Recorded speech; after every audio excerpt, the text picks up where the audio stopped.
문재인 대통령이 신년 기자회견을 가졌습니다. 민주당은 국민에게 다가간 진솔한 자리였다고 평가했지만 한국당은 알맹이 없는 국정홍보 시간이었다고 비판했습니다.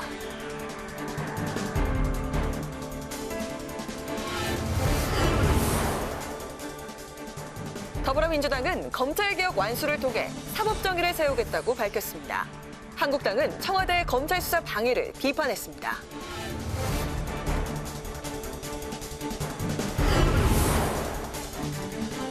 보수통합을 목표로 한국당과 세보수당 등이 참여하는 혁신통합추진위원회가 국회에서 첫 회의를 열었습니다.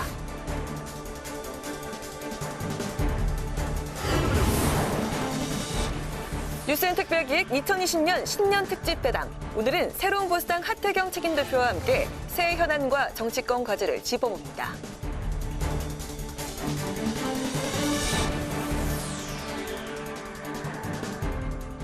안녕하십니까. 1월 14일 의정종합 뉴스엔 시작하겠습니다. 문재인 대통령이 오늘 청와대 영빈관에서 신년 기자회견을 열었습니다. 현 정치 상황과 검찰 개혁 또 대북 관계 등 현안에 대한 입장과 구상을 밝혔는데요. 자세한 내용 박지영 기자의 보도입니다. 초심을 잃지 않고 임기 후반부에도 혁신과 포용, 공정, 평화를 위해 최선을 다하겠다며 말문을 연 문재인 대통령. 하지만 정치권은 현 정부가 성공하길 바라지 않는 것 같다고 지적했습니다. 민생 경제가 어렵다고 말하면서 정부와 함께 극복해 나가기 위한 협치는 거부하고 있다고 비판했습니다. 국회가 지금처럼 되어서는 안 될 것입니다. 국회와 정부가 합쳐서 국민들을 좀 더 통합의 방향으로 그렇게 갈 수 있도록 노력을 해야지, 오히려 정치권이 앞장서서 국민들을 분열시키고 갈등을 조장하는 것은 정말 옳지 못하다고 생각합니다. 20대 전반기 국회에서 불발됐던 개헌과 관련해선 개헌 동력을 되살리는 건 국회의 몫으로 돌렸습니다. 다음 21대 국회에서 개헌이 추진된다면 국민들이 동의할 수 있는지 검토한 후 대통령의 입장을 정하겠다고 밝혔습니다. 다시 개헌에 대해서 대통령이 추진 동력을 가지기는 어렵다고 봅니다. 개헌이 필요하다면 개헌 추진 동력을 되살리는 것은 이제는 국회의 몫이 되었다고 생각하고요. 최근 검찰 인사 논란과 관련해선 윤석열 검찰총장이 인사 프로세스를 역행한 것이라고 일침을 가했습니다. 검찰의 수사권이 존중되어야 하듯이 장관과 대통령의 인사권도 존중되어야 하는 것입니다. 검찰의 어떤 조직 문화라든지 수사관의 이런 부분을 고쳐나가는 일에까지 윤 총장이 앞장서 준다면 국민들로부터 훨씬 더 많은 신뢰를 받게 되리라고 그렇게 믿습니다. 문 대통령은 북한의 비핵화를 위한 북미 간 대화가 교착 상태에 빠져 있지만 비관할 상황은 아니라며 성공 가능성에 기대를 걸었습니다. 아울러 북미 대화를 촉진시키기 위한 방안으로 남과 북이 현실적인 협력 방안을 찾아 확대해 나가야 한다고 덧붙였습니다. 또 한일 갈등의 현안인 강제징용자 문제에 대해 일본 정부가 피해자가 수용할 수 있는 해법을 염두에 두고 방안을 마련해야 한다고 밝혔습니다. 국회 방송 박지영입니다. 네, 박지영 기자가 문재인 대통령의 오늘 신년 기자회견 주요 대목들을 정리해 줬는데요. 여당과 야당에서는 어떤 입장, 어떤 반응이 남았는지 취재 기자 연결하겠습니다. 김서정 기자. 네, 국회의사당이 나와 있습니다. 오늘 신년 기자회견 여야가 어떤 반응 보였습니까? 네, 예상대로 여야는 분명히 다른 입장을 밝혔습니다. 민주당은 문 대통령이 국민에게 좀 더 가까이 다가가는 소통의 계기가 됐다, 이렇게 평가했는데요. 대한민국의 확실한 변화를 만들어내겠다는 신년 전국구상을 국민에게 소상히 알리는 자리였다. 그리고 남북 문제나 검찰개혁 등 국정 현안 전반에 대해서도 폭넓은 대화가 이뤄졌다고 밝혔습니다. 반면 한국당은 현재의 대한민국 상황에 대한 반성도, 개선의 여지도 없는 소통쇼라고 강하게 비판했습니다. 대통령이 국정 실패를 인정하지 않고 끝내 민심을 저버린 대국민 선전포고의 장이었다고 평가했는데요. 정부의 부동산 정책과 외교 안보 정책 등을 비판하면서 4월 총선에서 국민의 심판이 있을 것이라고 밝혔습니다. 바른미래당 역시 반성은 없고 망상만 있는 기자회견이었다고 지적했습니다. 네, 어제 패스트트랙 법안, 개혁 법안들이 처리가 되면서 이제 여야가 본격적인 선거 체제로 전환되는 모습인데 어떻습니까? 네, 그렇습니다. 이 정치권이 이제 본격적인 총선 대비 체제에 들어갔습니다. 민주당은 오늘 원혜영 의원을 위원장으로 하는 공천관리위원회 첫 회의를 열고 총선 승리를 다짐했습니다. 8차 인재영입 환영식도 가졌습니다. 범보수 진영의 통합 논의도 본격화됐는데요. 자유한국당과 새로운 보수당을 비롯해 보수 진영의 정당과 시민단체가 참여하는 혁신통합추진위원회가 첫 회의를 열었습니다. 통합은 선택이 아닌 필수라는 데 공감했지만 통합 방향 등을 놓고서는 이견을 보이기도 했습니다. 지금까지 국회의사당에서 국회방송 김세정이었습니다. 더불어민주당은 검찰개혁 완수를 통해 사법 정의를 세우겠다고 밝혔고 한국당은 청와대 검찰 수사 방해를 비판했습니다. 김동길 기자의 보도입니다. 더불어민주당은 검찰개혁 법안 처리로 검찰과 경찰, 공수처라는 삼각균형과 견제의 민주적 통제 원칙을 정립했다고 밝혔습니다.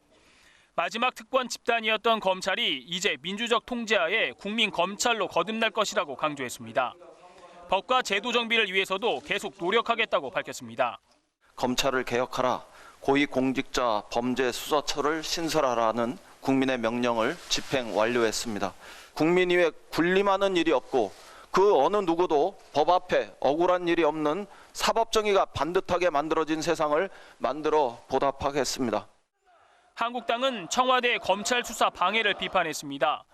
국민청원을 활용해 검찰을 압박하고 청와대를 수사하는 부서를 축소 폐지하려는 데 대해 정권의 범죄를 수사하지 못하도록 만들겠다는 의도라고 지적했습니다. 문재인 정권은 그들의 범죄를 수사하는 검찰을 허수아비로 만들기 위해서 비열한 짓을 계속하고 있습니다. 국민은 정권의 흉계를 간파하고 있습니다. 그리고 4월 총선에서 엄격하게 심판할 것입니다. 심 원내대표는 대통령을 향해 최근 추미애 법무부 장관의 검찰 인사를 거론하며 윤석열 검찰총장 잘라내기 의혹에 대한 해소를 촉구했습니다. 국회방송 김동길입니다. 네, 보수 정치 세력이 통합을 위한 행보에 오늘 첫 발을 내딛었습니다. 자유한국당과 새보수당, 시민단체가 참여하는 혁신통합추진위원회가 오늘 국회에서 첫 회의를 열었습니다. 한도영 기자의 보도입니다. 국민통합연대 주도의 보수통합 논의체 혁신통합추진위원회가 첫 회의를 열었습니다. 자유한국당과 새로운 보수당도 회의에 참여했습니다. 박형준 혁통위위원장은 먼저 보수의 반성을 촉구했습니다. 이어 앞으로 논의에서 제시할 통합신당의 모습은 과거의 모습을 털어내고 미래에 희망을 줄 수 있어야 한다고 강조했습니다. 우리는 이 깊은 자성의 자세로 혁신과 통합의 대의를 실천해야 합니다. 다름을 인정하나 대의로 하나됨을 추구하는 구존 동의의 정신으로 머리를 맞대기를 소망합니다. 혁통위에 참여하는 한국당과 새보수당은 보수 통합에 대한 기대감을 나타냈습니다. 서로 간 입장차를 줄이고 대통합을 이뤄내는 지혜와 용기가 필요한 시점이라고 생각합니다. 앞으로 그러한 보수 통합의 촉진 기구가 되어주실 것을 기대하고 거기에 참여한 것을 매우 기쁘게 생각합니다. 이견을 드러내면서 앞으로 논의의 진통도 예고했습니다. 새보수당은 혁통위의 성격과 구성에 대해 백지 상태에서부터 재논의가 필요하다고 밝혔습니다. 또 혁통위를 보수당 간 통합의 촉매 역할을 하는 자문기구로 봐야 한다고 주장했습니다. 보수 시민단체까지 통합 대상으로 하자는 입장에 대해 여전히 이견을 보였습니다. 이 모임의 공식 명칭부터 또 역할, 기능, 내용 등에 대해서도 함께 논의를 하시는 게 옳다라고 생각을 합니다. 그동안의 성격은 시민단체 연석회의였다면 이제는 명실상부한 어떤 정치의 어떤 그 세계로 나가고자 하는 그런 디딤돌 자문기구의 역할로 저희는 이해를 하고 있는데요. 혁신통합추진위원회는 내일부터 아침 회의를 정기적으로 열어 보수 통합 논의를 이어간다는 계획입니다. 혁통위가 이견을 조정하고 보수 대통합이라는 목표를 이룰 수 있을지 주목됩니다. 국회방송 한도영입니다.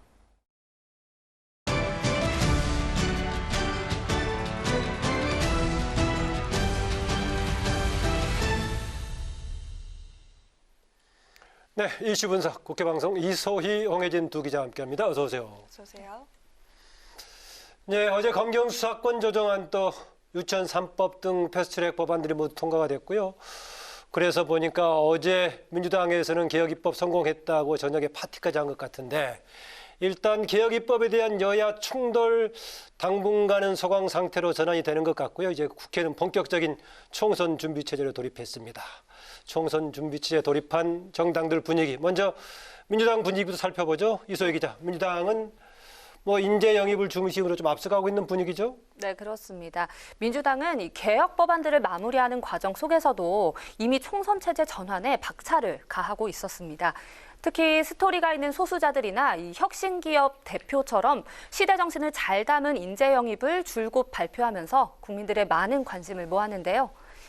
민주당은 지난주에도 소방관 출신의 오영환 씨와 워킹맘 변호사 홍정민 씨, 카카오뱅크 이용우 대표 등을 잇따라 영입했습니다. 오늘도 인재 영입 8호를 발표했는데 이번에는 기후환경 분야 전문가 이소영 변호사를 영입했습니다. 이 기후변화 문제를 중심으로 사회적으로 많은 프로젝트를 하고 계신 분으로 알려졌고요.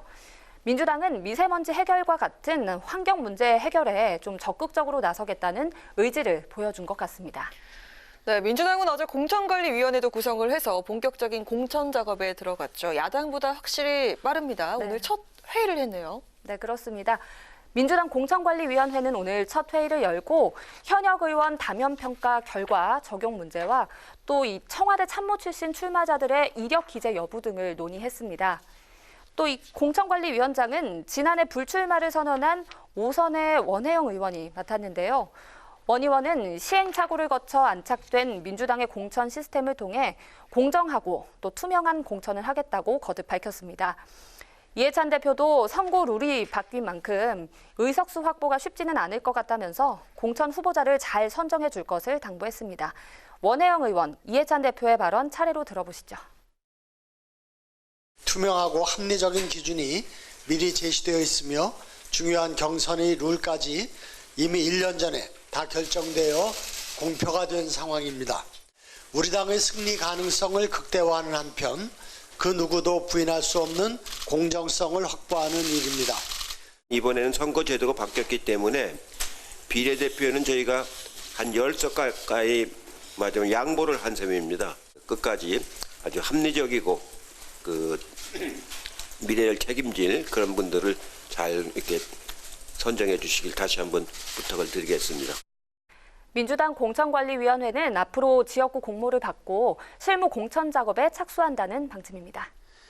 네, 이소희 기자, 민주당 얘기를 조금 더 해보죠. 네. 어제 인준받았던 정세균 총리 오늘 임명받았죠. 네, 그렇습니다. 그러면 이제 이낙연 총리가 임기가 끝난 건데 당으로 복귀해서 중요한 역할을 할 걸로 좀 기대가 되고 있는데 민주당 총선에서 굉장히 중요한 역할을 하겠죠. 본인도 물론 후보로 뛰겠지만. 예. 네, 그렇습니다. 당내에서도 이낙연 총리의 역할에 대해서 굉장히 기대가 큰 것으로 보입니다. 이 전 총리가 현 정권에서 아무래도 장기간 국정 운영을 잘 해왔다는 평가를 받고 있고 또 인지도도 높기 때문에 이번 총선에 민주당 간판으로 전면 나서게 될 가능성이 크고요. 또 이 전 총리가 종로 출마가 지금 예상이 되고 있는데 종로와 함께 본격적으로 수도권 전반의 승리 분위기를 좀 띄우고 또 선거대책위원회를 맡게 될 것으로 예상되면서 전국적인 선거 지원에도 나설 것으로 보입니다. 또 이어서 민주당은 내일부터 총선 공약을 순차적으로 발표한다는 방침입니다. 네, 이번엔 야당 상황 알아보겠습니다. 앞서 리포트에서도 보셨는데요. 혁신통합추진위원회 오늘 첫 회의를 가지면서 보수통합 논의가 급물살을 타고 있습니다. 좀 더 자세히 알아보도록 하겠습니다. 홍혜진 기자, 네. 보수통합 논의가 시작이 됐는데 상황 좀 전해주시죠. 네, 일단은 좀 지지부진했던 이 통합 논의의 열차가 출발은 했습니다. 이 혁통이 참여 여부를 어제까지도 확정을 하지 않았던 이 새로운 보수당이 오늘 아침 회의에 참석을 하면서 본격적인 통합 논의가 시작이 됐는데요. 이 혁통위는 그들이 서로 간의 차이를 좀 줄여 나가면서 대통합을 이뤄내겠다. 나아가서 통합신당으로 새 판짜기에 나서겠다고 밝혔습니다.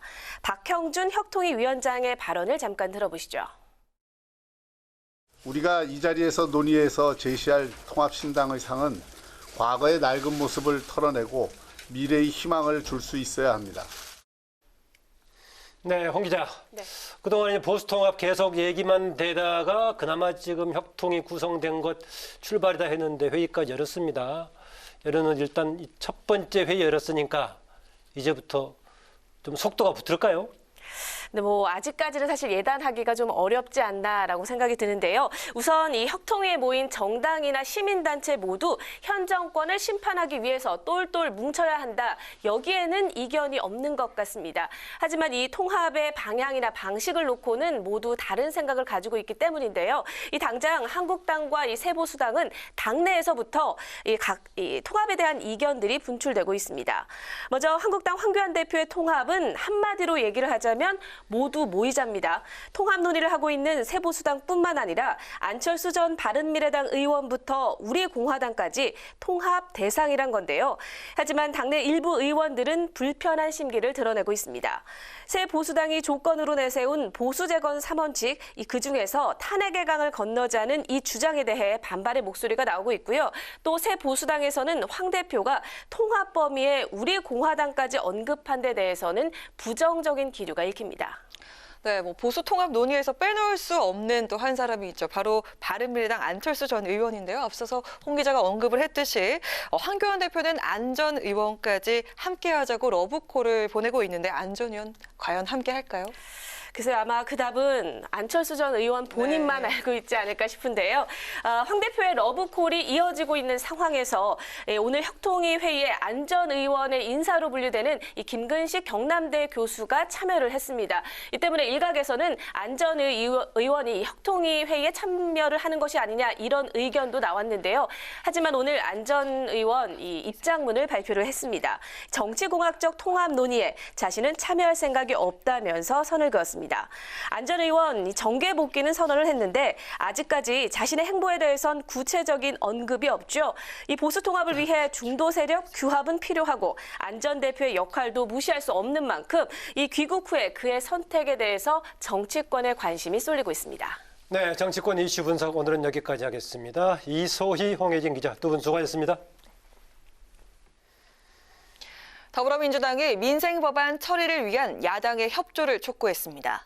민주당은 국회에는 가습기 살균제 피해구제 특별법안과 과거사 정리 특별법안 등 15,000여 건의 법안이 계류돼 있다며 이같이 밝혔습니다. 민주당은 각 정당이 본격적인 총선 시를 가동하기 전에 민생법안을 최대한 처리해야 한다고 강조했습니다. 자유한국당 4선의 김정은 의원이 총선 불출마를 선언했습니다. 김 의원은 한국당이 국민에게 희망을 주기 위해서는 당을 완전히 환골탈퇴시켜야 한다며 중진 의원들이 책임을 지는 모습을 보여야 한다고 밝혔습니다. 김 의원의 불출마 선언으로 한국당 현역 의원 중 총선 불출마는 12명으로 늘었습니다. 정의당 심상정 대표는 헌법과 법의 취지를 훼손하는 비례위성정당 설립을 원천 차단해야 한다고 주장했습니다. 심 대표는 중앙선거관리위원회에 어제 비례정당 명칭 사용 불허 결정에 대해 명칭이 아니라 위성정당 자체가 문제라며 이같이 밝혔습니다. 심 대표는 위성정당은 개정선거법을 무력화할 목적으로 만들어진 것으로 헌법에서 규정하는 정당 설립 목적에 어긋난다고 지적했습니다. 네, 4차 산업혁명 시대. 다양한 콘텐츠의 첨단 기술을 활용해서 관광 산업으로 발전시키는 방안을 논의하는 자리가 국회에서 열렸습니다. 임천 기자의 보도입니다. 관광을 생각하면 멋진 풍경과 공연, 지역 문화재 등을 떠올리곤 합니다. 세미나에서는 관광을 하면서 인공지능이나 사물 인터넷 등 첨단 기술이 적용된 콘텐츠를 체험하는 관광 모델이 소개됐습니다. 참석자들은 산업 관광이 우리나라 관광에 새로운 매력을 더할 것으로 기대했습니다. 유독 첨단 산업과 기술 선진국으로서의 자부심을 관광 인프라로 연결하지 못한 것이 그동안 관광업계의 고민이자 앞으로 풀어야 할 과제이기도 했습니다. 세미나에서는 첨단 기술을 단순히 눈으로 보는 것이 아니라 직접 체험할 수 있는 프로그램을 개발해 교육에 활용하는 방안이 제시됐습니다.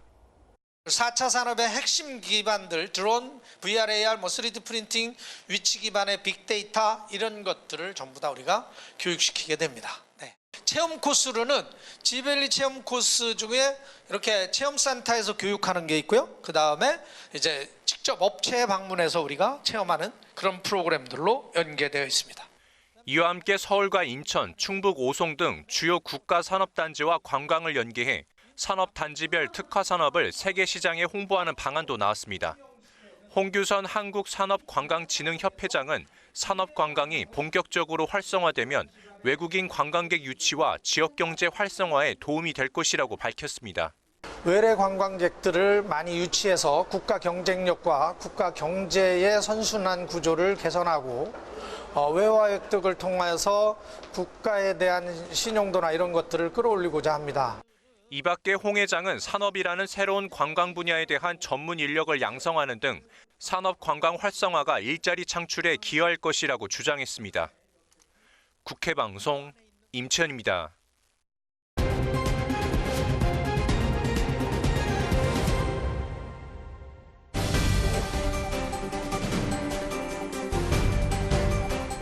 오늘의 정치 키워드 탑3 시간입니다. 1월 14일 정치면을 장식한 뉴스는 무엇이었는지 첫 번째 키워드부터 만나보시죠. 네, 오늘 정치면 헤드라인을 장식한 뉴스는 역시나 문재인 대통령의 신년 기자회견이었습니다. 정치, 경제, 외교, 안보, 사회 등 모든 분야에 걸쳐 즉석에서 질문을 받고 답변한 대통령의 발언이 실시간 뉴스로 쏟아져 나왔는데요. 북핵 문제와 검찰개혁, 부동산 정책 등 심각한 현안들에 대해 진중한 입장을 밝히던 문 대통령이 모처럼 환한 표정을 지은 순간이 있었습니다. 대통령이 밝힌 퇴임 이후의 계획 어떤 것이었을까요? 저는 이렇게 대통령 이후는 생각하지 않습니다. 현실 정치하고 계속 무슨 연관을 가진다든지 그런 거 일치하고 싶지 않습니다. 일단 대통령 하는 동안 전력을 다하고 대통령 끝나고 나면 그냥 잊혀진 사람으로 그렇게 돌아가고 싶고요. 대통령 끝나고 난 이후에 좋지 않은 모습 이런 것은 아마 없을 것입니다. 네, 퇴임 후 현실 정치와는 동떨어진 자연인으로 돌아가겠다고 선언한 문 대통령. 2022년 5월 9일이 임기 만료일이니까 지금으로부터 약 2년 4개월 정도 이후가 될 텐데요. 역대 대통령들이 퇴임 후 한결같이 불행한 사태를 겪었던 사례가 이번만큼은 반복되지 않고 좋은 모습으로 남을 수 있도록 오늘 문 대통령이 약속한 대로 전력을 다해서 국정 운영을 해주시길 바랍니다. 이어서 오늘의 두 번째 정치 키워드입니다. 오늘 문 대통령이 기자회견에서 이제 좀 놓아주자라고 언급한 조국 전 법무부 장관. 그런데 아직은 그러기가 쉽지 않을 것 같습니다. 조 전 장관 지지자들이 이른바 조국 백서를 작성해서 일반에게 유포 판매를 하기로 했다는 소식인데요. 이에 맞서 조 전 장관 반대파에서는 조국 고발 백서, 조국 흑서를 추진하겠다고 밝혀서 또 한 번의 갈등이 예고되고 있습니다. 지난해 하반기 조국 사태 당시 검찰과 언론의 모습을 기록으로 남기겠다는 조국 백서는 추진위원회가 백서 발간에 필요한 후원금 모금을 위해서 지난 8일 홈페이지를 개설하면서 알려졌습니다. 당초 50일 동안 3억 원의 후원금을 목표로 했는데 나흘 만에 총 9,329명이 참여를 하면서 목표액 3억 원 모금이 일찌감치 마감됐습니다. 조국 백서 추진위원회는 경희대 김민훈 교수와 최민희 전 민주당 의원, 방송인 김어준 씨를 비롯해 진보 진영 각계 인사들이 참여를 했는데요. 백서는 오는 3, 4월 중에 발간할 계획이라고 합니다. 이런 가운데 조국 백서가 아닌 조국 흑서를 발간하겠다고 나선 이들도 있습니다. 진보 성향의 시사평론가 김수민 씨와 진중권 전 동양대 교수가 각각 SNS를 통해 흑서 제작 계획을 밝혔는데요. 진보 진영 내에서도 조 전 장관에 실망한 반대파인 이들은 언론 자유가 질식하고 있는 세태를 고발하겠다고 밝혔습니다. 2019년에 이어 2020년 새해에도 여전히 이슈메이커인 조국 전 장관. 백서나 흑서가 발간되면 또 한 번 뉴스의 중심에 떠오를 것으로 전망되는데요. 대통령의 언급처럼 대중과 언론이 그를 완전히 놓아줄 때는 과연 언제일지 지켜봐야겠습니다. 마지막으로 오늘의 세 번째 정치 키워드입니다. 총선을 앞두고 요즘 정치권 일각에서는 출마 선언이 잇따르고 있습니다.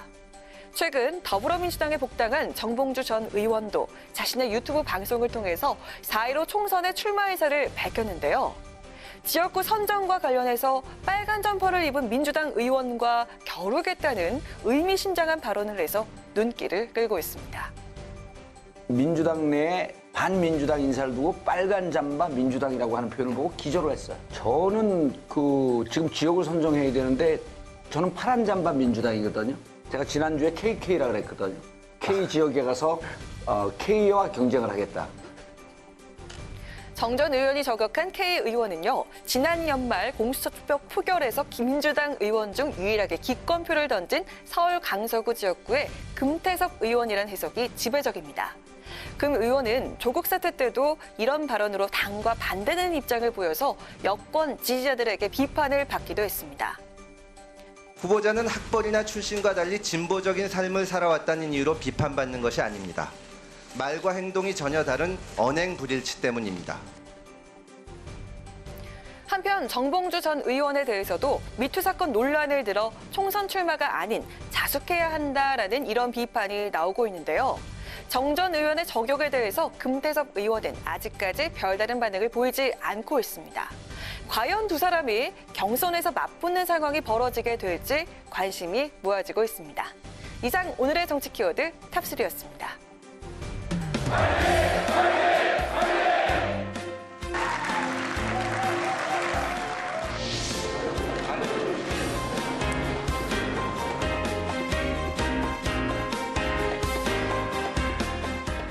마련한 국민통합연대 공동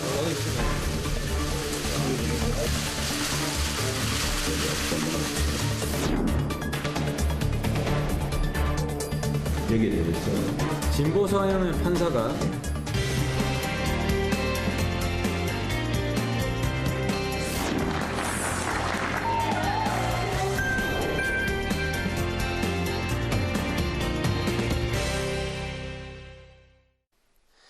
네, 이번 시간은 뉴스연이 새해 특별 기획으로 준비한 신년 특집 대담 시간입니다. 오늘은 지난 5일 중앙당 창당대회를 통해서 새롭게 출범한 개혁보수정당이죠. 새로운 보수당의 첫 번째 지금 책임대표입니다. 하태경 책임대표 스튜디오에 나와 계십니다. 어서 오십시오. 예, 반갑습니다. 네, 창당 정비 과정에 지금 통합 논의까지 아주 바쁘실 텐데 다시 감사드립니다. 예. 네, 새로운 보수당이 공식 출범한 지 이제 9일이 됐습니다. 공동대표 체제에서 첫 책임대표를 맡으시면서 그 어느 때보다 정말 바쁜 시간을 보내고 계실 텐데요. 새로운 보수당이 지향하는 당의 비전과 또 올해 목표부터 여쭙도록 하겠습니다.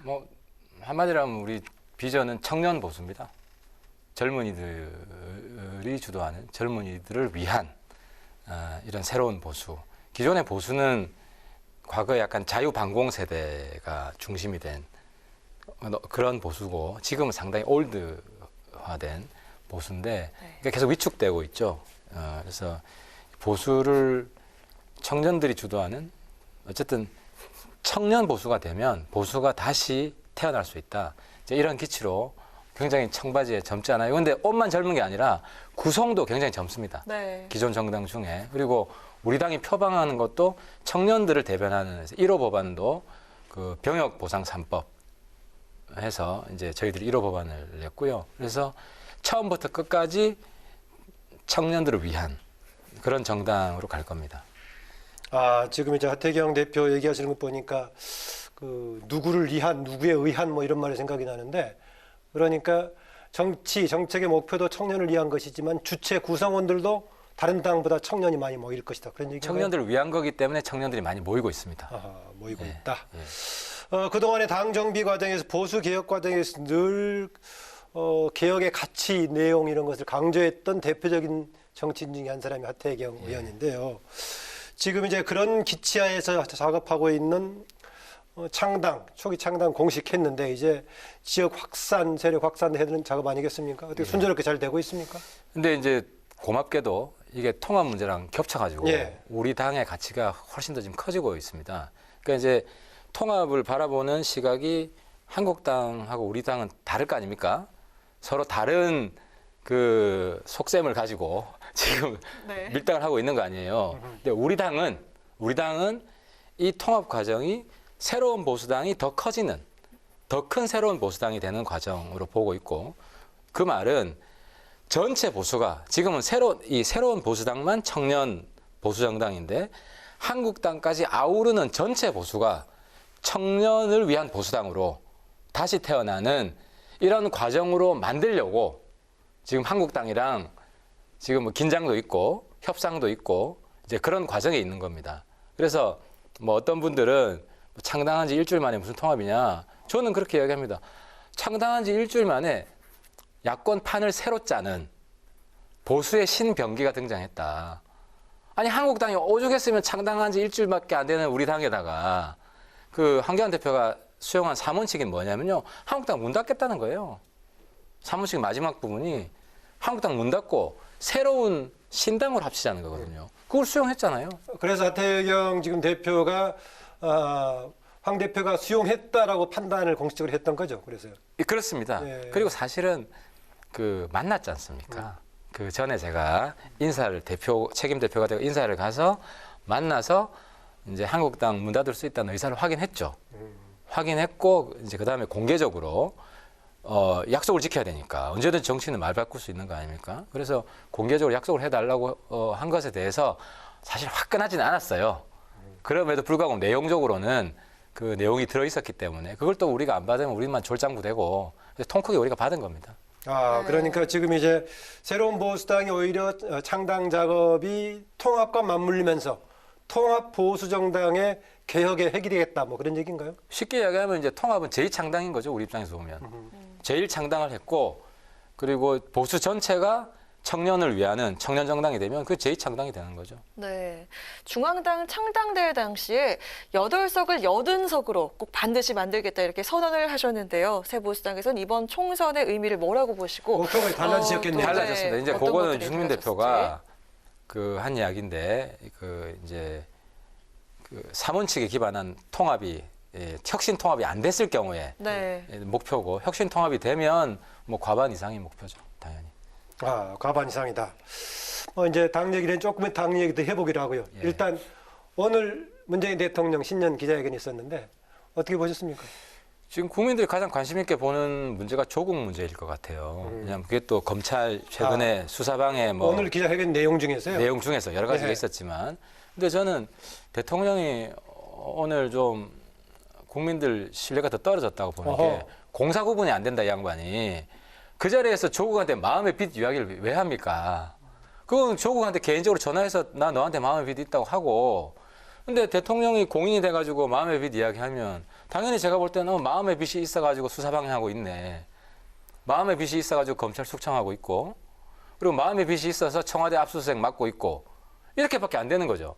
그렇게 해석하십니까? 왜냐면은 대통령이 지금 윤석열 몰아내고 수사방해하고 검찰 숙청하는 민주당, 그리고 청와대 핵심들, 법무부 장관, 자기 수하잖아요. 수하들이 검찰에 대한 대대적인 전쟁을 하고 있는데 이걸 가만 방치하고 있잖아요. 사실 방치가 아니라 응원하고 있는 거죠. 대통령 마음을 읽고 있기 때문에 대통령한테 잘 보이려면 마음의 빛을 갚아줘야겠다. 다들 그런 거 아니에요, 지금. 대통령 수족들이. 그러면 오늘 대통령께서 윤석열 총장이 인사의 과정에 협력하지 않은 항명으로 해석했던 것도 화 대표께서는 달리 해석하시겠네요. 당연하죠. 뭐 인사에 뭐 협력 못하게끔 해준 거 아니에요. 그러니까 인사권이 대통령한테 있다는 걸 부정하는 것이 아니라 인사 과정에서 대통령이 그 무엇보다 강조하는 게 절차의 공정성이잖아요. 절차의 정당성. 그 절차를 지금 안 지켰다는 게 아닙니까? 그래서 어쨌든 절차까지 무시하고 이렇게 대통령께서는 당연히 총장이 의견을 듣고자 하면은 해줘야 되는데 그걸 하지 않았다고 오히려. 그러니까 의견을 물어보면 안을 줘야 의견을 물어보지. 상식 아니에요. 아무것도 없이 그러면 의견을 물어보는 게 안을 짜오라고 해야죠. 자기들 안이 없으면 안을 짜오라고 해야 되고 의견을 물어보면 안을 제시해야 되고 이게 상식적인 거잖아요. 그리고 인사를 하면 수사 중인 거를 인사를 하면 안 되죠. 선생님이 학교에서 애들 가르치고 있는데 선생님 인사를 합니까? 그건 수업방해죠. 대통령은 검찰은 수사권을 가지고 있고 대통령은 인사권을 가지고 있으니까 상호 존중하자라고 했었는데 충돌이 생겼군요. 그러니까 대통령이 사실 포기한 거예요. 검찰이 쉽게 얘기하면 자기 새끼들이잖아요. 대통령이 다 임명한 사람들이고 자기 새끼들을 지금 원수로 만들고 있는 거예요. 저는 지금 대통령이 그 진보 판사가 그랬잖아요. 이게 헌법 위반이다. 탄핵되는 거 보고도 이럴 수가 있냐. 정말 강큰 정권이고 황제 대통령 된 거예요. 국민들 무시하는. 네. 네, 또 정세균 국무총리도 오늘 취임식을 가졌습니다. 정 총리에 대한 기대는 어떠신지 듣고 싶습니다. 그 내일 지금 뭐 제가 책임 대표이기 때문에 오신다고 하더라고요. 예. 정말 유감해요. 뭐 개인적으로는 좋습니다. 저도 공사를 구분하고 싶은데 개인적으로 훌륭한 분인데 적어도 제가 전화가 왔더라고요. 엊그제 찬성표 좀 던져주라. 아니 아무리 그래도 그렇지 정권이 바뀌고 총리하시면 몰라도 같은 대통령 아래에서 국회의장 한 분이 총리가 되는 선례가 되면 앞으로 오래 사는데 앞으로 오래 살잖아요. 80, 90 정치를 할 텐데 국회의장 되고 지금 총리가 또 대선 코스가 돼 있잖아요. 그렇잖아요. 그러면 국회의장이면 대선 코스 되는 다 총리하고 싶어져. 누가 은퇴하고 싶어 하겠습니까? 그러면 의장이 대통령 신형화된 국회가 되는 것이고 헌정사에 굉장히 큰 오명이에요. 대선 코스로 갈 것으로 보고 있는 건가요, 지금요? 아니 대선이라는 게 자기가 하고 싶다고 하고 하기 싫다고 안 하는 그런 자리가 아니잖아요. 국민들 지지가 올라가면 할 수밖에 없는 이런 건데 정세균 총리 하는 이야기가 뭐 자기가 뭐 대통령 후보가 되겠냐. 아무튼 저는 정세균 정치 인생에 마지막에 정말 오명을 묻혔다. 그냥 크게 후회할 거라고 봅니다. 앞으로. 예, 당내 분위기 좀 제가 질문 드리겠습니다. 초기에는 3원칙 관련해 가지고 한국당 입장을 좀 명쾌하게 좀 파악해 보려고 강조했던 게 하태경 대표였는데 지금 최종적으로 확인하고 지금 이제 적극적으로 좀 통합을 추진하겠다 이런 입장인데 당내 다른 분들의 기류는 어떻습니까? 그러니까 가장 큰 성과는 3원칙에 대해서 황교안 대표가 동의하고 그뿐 아니라 최고위원회에서 추진했잖아요. 핵심 내용이 한국당 문 닫는 통합입니다. 이게. 한국당 문 닫는 통합에 동의한 것이기 때문에 이제는 양당 간에 우리 당 제2창당을 위해서 지금 당 문 닫을 수 있습니다. 더 크게 뭉치자. 이런 이야기를 저희들이 공개적으로 공식적으로 할 거고 그러려면은 양당 간의 혁신 통합 추진체 같은 걸 만들어야 됩니다. 원칙에 동의했으니까 이제 실행을 해야 될 거 아닙니까, 원칙을. 그래서 이런 제안들을 앞으로 나갈 것이고 뭐 우리 새로운 보수당은 혁신통 3원칙을 우리가 주창한 거 아닙니까? 그걸 받아들인 것이기 때문에 계속 공세적으로 나갈 겁니다. 예. 네, 새보수당과 자유한국당의 당대당 통합 논의와는 또 별도로 보수 진영의 시민사회단체가 주도한 혁신통합추진위원회도 오늘 첫 회의를 가졌는데요. 보수 진영에서는 한국당과 새보수당의 당대당 통합 시도를 도로 새누리당이라고 좀 비판하는 시각도 있는 것 같은데 이 혁통위의 성격이나 역할은 어떻게 가는 게 바람직하시다고 새누리당은 보시는지. 굉장히 과소평가하시는 것 같은데요. 새누리당이 이전 새누리당이요? 예, 새누리당 1기 새누리당이 있고 2기 새누리당이 네. 있습니다. 1기 새누리당은 2012년에 새누리당이 출범했고요. 그때 새누리당은 개혁적 보수당이었습니다. 그래서 153석. 그러니까 만약에 혁신 통합한 새로운 보수정당이 통합정당이 153석을 152석? 2석. 예. 예, 152석을 확보하면 그거 뭐예요? 국민들이 제1당을 만들어준 거거든요. 도로 새누리당은 되면 경산한 거예요. 근데 도로 1기 새누리당, 2기 새누리당은 이제 2020년 그때 진방 논쟁이 있었습니다. 그러니까 그거는 옛날 올드 수구 새누리당으로 바뀐 거고요. 심판을 받아가지고 108석인가 됐잖아요. 근데 만약에 더 지금 혁신적으로 안 하면 한국당요 7, 80석밖에 안 됩니다. 네. 아, 그러니까 그 19대 총선에 임했던 지금 새누리당은 아주 바람직한 모델로 보고 있는 거고. 그게 1차 목표입니다. 예, 20대 총선 거기까지만 앞둔 가도 다른, 예. 우리는 대성공이다. 네. 그래서 도로 새누리당 너무 그거를 무시하지 마시라. 당시가 이제 당시 박근혜 의원이 비대위원장이 되고 새롭게 만들었던 초기에 그렇습니다. 뭐 김종인 의원 들어가고 했던 그 시기. 예. 경제민주화 외치고 복지 이야기하고 그다음에 누굽니까 저 이자스민 영입하고 예. 이준석 영입하고 예. 그때는 굉장히 그게 혁신적인 보수당이었습니다. 당시에 그 당시 기준으로는. 요새 그 이준석 의원이랑 두 분 열심히 활동하시는 것 같아요. 하태경 예, 뭐 저희들이 뭐 약간 그렇습니다. 뭐 예. 서로 네. 비판하면서 도와주고 있습니다. 아까 그 혁통이 얘기하셨는데요.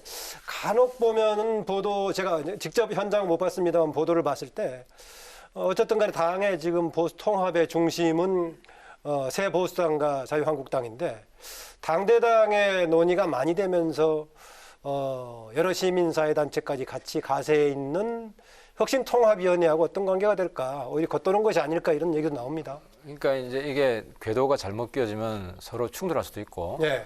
또 서로 상승작용도 할 수 있는데 이번에 이제 황교안 대표가 3원칙을 받아들이는 데 있어서 혁신통합위원회가 순기능을 했거든요. 네. 그러니까 당내 그 불만이 많아서 바로 못 받아들이는 거를 혁신통합위원회가 이걸 합의해서 발표하는 바람에 그걸 받아들이겠다고 해서 간접적으로 이제 원 쿠션 맞고 들어간 거잖아요. 네. 그러니까 그런 식으로 순기능 도우미 기능을 한 거죠. 요번에. 그래서 지금처럼 양당 통합에 도우미 기능을 할 마음의 준비가 돼 있는 분들이 모였다. 네. 그래서 앞으로 좀 잘 물론 뭐 또 삐걱삐걱 하는 게 왜 없겠습니까? 정치판에 보면 항상 있는데 그런 어려움 잘 극복하고 서로 상승작용이 될 수 있는 그런 관계가 전 될 거라고 봅니다. 인간적으로 다 가깝습니다. 네, 오늘도 안 전 대표 측이 정치공학적인 통합 논의에는 참여할 생각이 없다라는 입장을 발표했는데요. 안철수 전 의원, 그래도 새 보수당에선 접촉에 좀 여지가 있다고 보시는지요? 저희들이 하는 이야기 똑같이 하신 건데요. 우리도 네. 정치공학적인 통합을 할 생각이 없고 아하. 그래서 통합의 3원칙부터 확인한 겁니다. 이게 굉장히 중요한 건데요. 3원칙 위반되는 사람은 이제 공천에서 잘라야 됩니다. 첫 번째 탄핵량을 넘자. 계속 뭐 탄핵 부역자 뭐 이런 이야기 하는 사람 혹은 계속 탄핵 반성하라 아니면 탄핵 반대한 거 반성하라 이런 사람들을 배제하자는 겁니다. 그리고 두 번째 개혁 보수로 나아가자. 이거는 뭐 사실 상징적인 의미고 세 번째 낡은 집 허물고 지금 있는 당 허물고 새 당을 만들자. 네. 이랬는데 자유한국당으로 흡수 통합하자. 이런 사람 공천에서 잘라야 되는 거죠. 그러니까 혁신 통합에 굉장히 중요한 기준을 합의했고 양당이 동의했다는 것 이거 굉장히 큰 의미가 있는 거죠. 네. 또 총선을 앞두고 어제 중앙선거관리위원회에 중요한 결정이 있었는데요. 자유한국당이 위성정당인 비례자유한국당 창당을 추진하는 것과 관련해서 이 기존 정당과 뚜렷하게 구별이 되지 않은 비례라는 그 명칭을 사용할 수 없다라고 이렇게 불허 결정을 내렸는데 새 보수당 입장은 어떻습니까? 그러니까 그 말이 이제 자매정당이라고 할게요. 비례 자매정당을 네. 불허하는 게 아니라 네. 그러니까 좀 그래요. 이름만 바꾸면 허용해 줄게 이거 말 아니에요? 그러니까 아니 뭐 달리 허용해 줄게가 아니라 법으로 규제할 방도가 없는 거니까. 그렇지. 이름만 바꾸면 허용해 줄게. 그럼 허용해 주면 많이 만들겠죠. 뭐 너는 민주당도 만들어 길을 열어준 거다. 아 그래요? 아니 그렇죠. 예를 들어서 이 선거라는 게 국민들한테 잘 보여서 점수 많이 따고자 하는 거잖아요. 그러면 비례정당을 이름만 바꿔서 만들면 이거 정당 만드는데 잘 보이려고 하겠죠. 네. 그렇잖아요. 좀 굉장히 개혁적, 혁신적인 선거 때만 되면은 그때 개혁 많이 합니다. 왜? 이기려고. 그러면은 그쪽 그 한국당 쪽에서 만든 자매정당이 의석 많이 가져갈 것 같으면 민주당이 가만히 있겠습니까? 혹시 그 통합이 안 되고 새로운 보수당으로 있었다면은 이런 비례정당에 대한 생각이 좀 혹시 다를 수 있었을까요? 에너지가 한 곳으로 집중해야죠, 당연히. 네. 그건 이제 우리 전략 전술의 문제인데, 그러니까 지역구만으로는 에너지가 넘쳐나는 정당은 비례에 관심을 가지겠죠. 그건 민주당, 한국당 둘밖에 없고, 예. 뭐 우리가 독자적으로 있으면 지역구에 올인해가지고 승부를 봐야죠. 예, 통합에서 총선을 치른다면 기본적으로 이제 여당과의 경쟁 아니겠습니까? 그렇습니다. 여당과의 경쟁인데 지금 이제 아주 긍정적인 측면에서는 청년 미래정당을 강조하겠다 이랬는데 당연히 뭐 여당 공격을 또 나갈 거 아니겠습니까? 예. 여당이 지금 공격할 만하다고 보십니까? 어떻습니까? 저는 고맙더라고요. 아까 이거 뉴스 보는데 뭐 조국 백서 만들어주면 저희들이 땡큐죠. 그러니까 조국이 총선 핵심 이슈가 되면요. 그렇게 한번 해봅시다. 조국 수호 세력 대 조국 심판 세력으로 전선이 갈리면 국민 다수가 누굴 지지하겠느냐.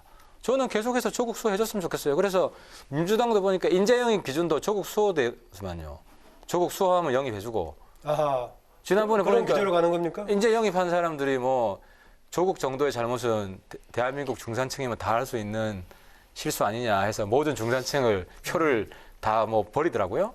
그런 식으로 해주면 저희들이 고맙죠. 오히려 지금 최근에 그 조국 백서를 내겠다는 분들은 조국에 대한 뭔가 홍보 효과가 있다고 보는 거 아니겠습니까?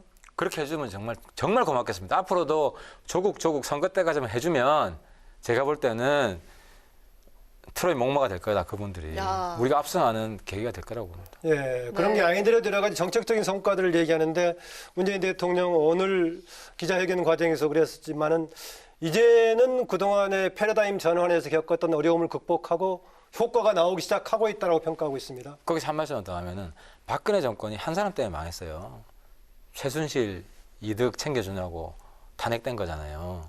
근데 지금 문재인 대통령이 이 시점에서까지 마음의 빛이 있고 조국 살리고 뭐 이런, 저는 조국 때문에 망할 것 같아요. 조국 때문에 지금 민주당이나 망조로 가고 있고 경제도 그렇잖아요. 조국 관련은 워낙 생각이 상극으로 서로 있는 것 같아요, 사람들이요. 그렇죠. 예. 그렇죠. 그래서 심지어 진보 내에서도 분화가 되잖아요. 조국 수호 세력하고 진중권 같은 이런 조국 심판 세력하고 분화가 되잖아요. 그래서 저는 진보 내에서도 분화가 되고 또 금태섭 의원 같은 경우 뭐 사실 아까 붉은색 민주당, 빨간 잠바 민주당. 네, 저는 그런 사람, 그 뭐 빨간 잠바 민주당이 저는 뭐 많으면 많을수록 저희들한테 좋죠. 아, 그런 논란이 많으면 많을수록. 네, 좋죠. 예. 네. 지금 하태경 대표 책임 대표가 여러 명이 돌아가면서 만든 거죠. 일단 한 달 기준으로. 한 달 기준으로. 예. 그러면은 그 전에 통합돼 버리면은 뭐 하태경 대표처럼 처음 맡았던 사람만 맡고 다음에 없어질 수도 있겠네요. 뭐 그걸 바랄 수도 있고요. 혁신 통합이 잘 되면 네. 예, 뭐 안 바랄 수도 있고 앞으로 지켜봐야 될 것 같습니다. 그럼 모델은 어디서 빌려왔나요? 보니까 과거에 독일의 녹색당의 기성정당을 비판하면서 당의 관료화, 과도화를 비판하면서 그런 순환제를 만들었던 것 같은데 세보수당도 그런 쪽인가요? 우리 유승민 전 대표 아이디어인데요. 예. 제가 손학규 대표 때문에 고생을 많이 했잖아요. 지금도 아마 그 홀로 최고위원하고 의원들이 다 물러가라고 하시는데, 근데 아무튼 이게 지금 당원 당규 보면 몰아낼 수가 없어요. 아무리 나쁜 대표라도, 아무리 무능력한 대표라도 몰아낼 수가 없어요. 탄핵도 불가능하고요. 그래서 이런 걸 예방해야 되겠다. 그래서 완전히 좀 민주적인 리더십으로 구체적으로 한번 보여주자 해서 순환 대표제를 우리가 만들어 본 겁니다. 예. 네, 정말 오늘 하 대표님 인터뷰를 준비를 하면서 검색하다가 한 가지 또 놀란 것이 있습니다. 물리학을 전공을 하셨더라고요. 네, 또 물리학도 해서 옛날에 학생운동을 이과에서 공부 잘했던 사람이 물리학을 했어요. 그랬죠. 네, 또 북한 인권 전문가가 되신 것도 학생운동을 또 하다가 되셨고 정계 입문 후에도 다방면에서 정말 적극적인 입법 활동을, 의정 활동을 또 보여주셨는데요. 이제 정치인 하태경의 앞으로의 도전과 목표는 무엇인지, 개인적인 목표는 무엇인지 궁금합니다. 저는 물리학 정말 잘 갔다고 생각하는 게요. 제가 뭐 학점은 높진 않습니다만은 팩트에 겸허한 그런 태도 하나 배우고 왔다. 물리학에서. 팩트에 겸허한. 근데 많은 정치하시는 분들이 보면 팩트보다는 선동, 진영 이런 데 호소하는 정치를 하고 계신 거 아니냐. 그래서 저는 팩트에 기초해서 맞은 거는 맞다. 그래서 우리 내부도 비판하고 이렇게 해왔는데, 근데 여기에 한 가지 제가 20대 국회에서 꼭 해야겠다고 생각하는 게, 우리 청년들이 너무 힘들고 불쌍하다. 20, 30대 대변해주는 정치인이 별로 없다. 그래서 앞으로 그 다음 만약에 제가 된다면 정말 이 청년들하고 함께 뒹구는 그런 정치인이 되고, 또 그런 정당을 만들고, 그래서 보수를 정말 파릇파릇한, 푸르고 신선한 그런 청년들의 보수를 한번 만들어서 꼰대 진보 젊은 보수 이런 구도가 될 것이다. 왜냐하면 그 86세대거든요. 거기 지금 50대예요. 조금씩 60대 됩니다. 진보 쪽은 과거에요. 프랑스 해방 직후에 공산당이 가장 젊은 정당이었거든요. 그 40년 뒤에 가니까 어르신들밖에 지지 않아요. 하의원도 86세대 아니에요? 그렇죠. 저는 그래서 다시 태어났죠. 다시 태어났다? 저는 완전히 다시 태어났죠. 완전히 다시 태어났고, 제가 지금 진보층에 있었으면 지금 조국기 부대랑 싸우느라고요. 지금 저 대신에 진중권 교수가 고생하시는 것 같은데, 제가 진중권 교수 응원하고 계시는가요, 지금요? 똑같은 마음이에요. 제가 보수 쪽으로 넘어와서 그렇지, 좌파 쪽에 있었으면은 지금 저쪽이랑 전쟁을 합니다. 진중권 교수 외롭지 않게 해드렸을 거예요. 쌍포로 그냥 양 100% 막 치면은 우리가 그냥 박살낼 수 있는데, 그런 점은 좀 아쉬운데요. 아무튼 개인의 목표도 좀 얘기해달라고 했는데, 보수의 팔자를 바꾸고 그렇게 되면은 청년들이 더 정치에 관심을 가지고 우리 국회가 자체가 완전히 세대교체 될 겁니다. 청년들의 국회가 될 거라고 저는 봅니다. 네, 그 새보수당의 하태경 책임 대표 지금 오늘 자리해 주셨는데요. 늘 그렇다시피 확실한 또 생각을 갖고 있는 데다가 또 시원한 발언, 오늘도 고맙습니다. 예, 감사합니다. 이제 오늘 그 특집 대담으로 새 보수당의 하태경 책임대표와 함께했습니다. 오늘 지난 10일에 국회에서 오픈을 했죠. 국회 국민 동의청원 방식입니다. 동의청원 1호인 오토바이에 대한 자동차 전용도로 통행금지 제한을 풀어달라는 청원이 지금 100명의 청원을 받았습니다. 이 청원은 30일간 10만 명 이상이 동의하게 되면 이제 정식으로 청원이 접수돼 가지고 소환 상임위 회부가 됩니다. 상임위 회부가 되면은 입법 안건으로 들어갔다는 얘기이기 때문에 굉장히 중요한 의미를 갖게 됩니다. 네, 국민과 함께하는 국회, 또 국민이 직접 만드는 법안 제안에 국민 여러분들의 많은 고민과 참여가 있으셨으면 좋겠습니다. 오늘 뉴스에는 여기까지입니다. 국민에게 힘이 되는 국회를 위해 내일도 뉴스엔이 함께하겠습니다. 시청해주셔서 고맙습니다.